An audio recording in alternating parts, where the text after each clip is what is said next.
What's going on, everybody? It's Frito here for your Overwatch. Massive patch dropped today. They took the experimental card changes and put them live along with a few other updates. We'll discuss that as well as give you my opinion of who is going to be winning and losing in this big changeup. Which heroes are going to be the best moving forward. Kicking off with the patch, first note says that starting off with Season 23, which is going to kick up in a day, Season 22 has a day left on it. But after that point, you're going to be able to distinguish between open queue or roll queue, but both will be under the competitive play banner. For now, it's only showing the roll queue option, but once the next season starts, you can pick either or. Open queue will have its own playlist, its own separate stats for you on your player card, and perhaps will be a bit more popular now that Blizzard has given it the stamp of approval, dedicating to it to be in the game on the main page, not just in the arcade. Okay, next up is a big change to the high-level players that many of us watch live stream the game and live vicariously through their skill. Beginning with Season 23, the maximum skill rating earned after a player completes each season's placements has been capped at 3,900.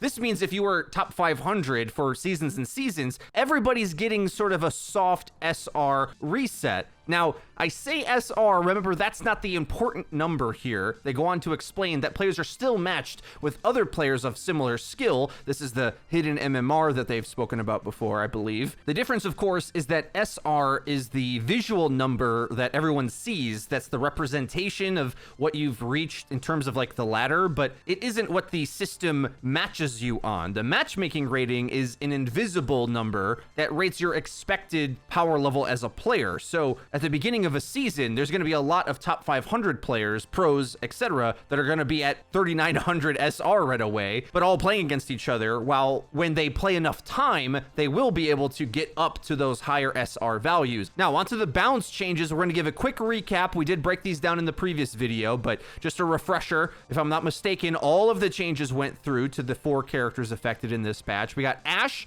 longer cooldown on her dynamite. It's now 12 seconds. They're trying to tune back her overall damage. I'm not convinced it does too much, though. It's going to be very marginal due to how much setup was required to get a dynamite to land anyway. Waiting 2 extra seconds on it to land, I don't know if that makes the biggest difference.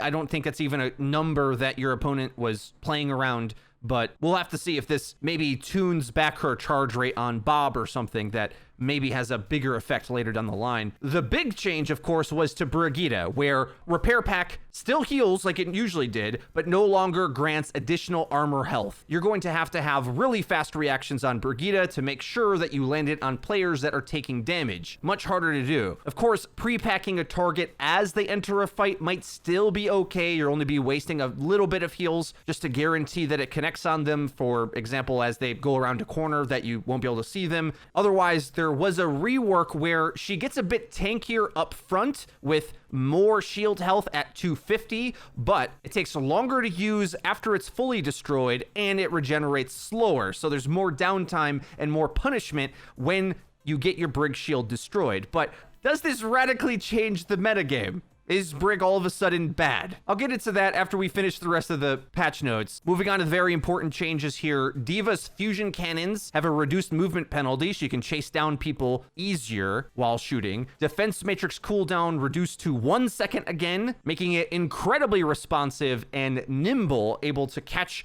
key cooldowns and perhaps most importantly ultimates. So your pulse bombs, your grav surges, your Orisa halts, things like Ashe TNT, these types of things is quite a significant buff, and micro missiles activation has been reduced to a very minuscule number now. It used to have a half-second delay, which I felt lagged behind when you wanted to use it. Now it's pretty much instant at 0.25 seconds of a delay when you hit the button, meaning that overall you can chase things down and get your value out much quicker in all instances. Going to be really important for D.Va. And Junkrat, 2 major changes here that are aimed mostly at very niche Junkrat one-trick type plays that I'm a huge fan of personally. Trigger delay on the concussion mine has been reduced to 1/10 of a second, basically instantly, meaning that close range targets that are fighting you in duels, now you can instantly detonate the bomb right on them. So the 1-2 punch insta-kill combo of a nade and a mine comes out even quicker now, or a faster escape. But this buff is intended to mostly be about the Junkrat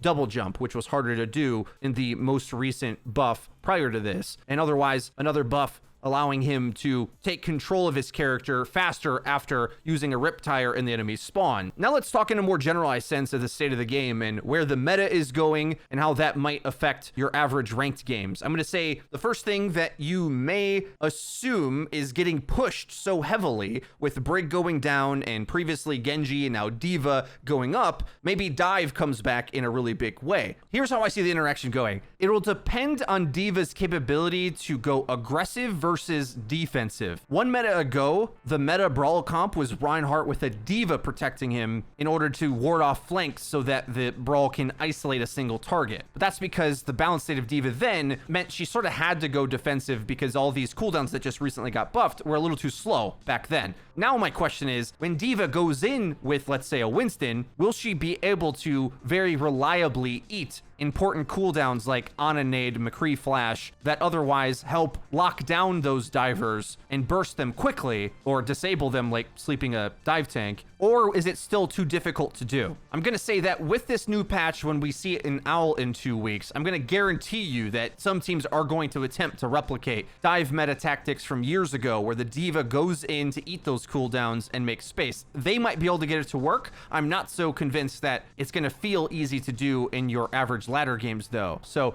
because of that, I still think Brig's going to be a fairly strong ladder character, but will just take way more skill to use. See, the truth is she was OP because of some of the stats on her heals, but she's really strong because just with her base kit alone in the mid fight, she can duel a Dragon Blade. If you hit a stun, flail, and whip shot combo, you can still do that. And having a support that just straight up wins duels, and now she can handle a bit more poke on her shield, I don't think she just drops entirely from the matchmaking meta, though players that were kind of getting by on how forgiving she was are definitely going to feel this nerf. My concern is for those that were hoping to see Brigitte drop from the meta in a strong way, is that if you time it well enough, you're going to get the same amount of healing value as you used to when targets are low. Just the OP aspect where Tracer could get overheal and become a tank all of a sudden, that's going away, but I don't think it stops her from being an amazing support. But your focus is going to have to be more on making sure that you get value in the front line with your stun and whip shot than it is letting your DPS carry for you by just having extra health in the duel. The funny thing is, this might actually nerf DPS players more than it nerfs Brig. And part of the worry for those who maybe wanted to see Dive come back is that,